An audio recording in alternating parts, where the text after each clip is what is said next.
At Rolls-Royce, when conceiving new Ghost, our team kept returning to this phrase, post-opulence.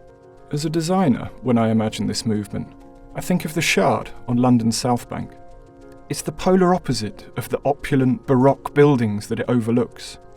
It's perfectly minimal and linear, yet by cleverly using reflection and light, it doesn't feel clinical.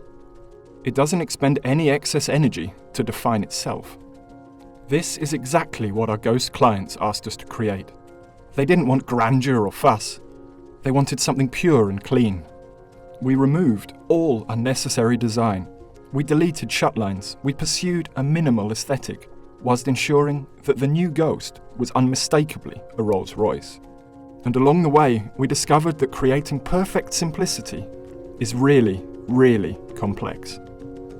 To achieve it on new Ghost, we had to take huge steps, such as hand welding aluminium bodies and sewing incredibly long, perfectly straight stitch lines. We had to find futuristic new materials.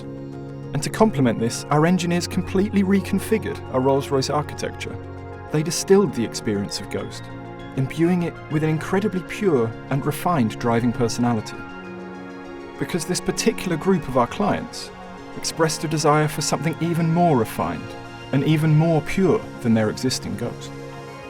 But still, in every respect, a true Rolls-Royce.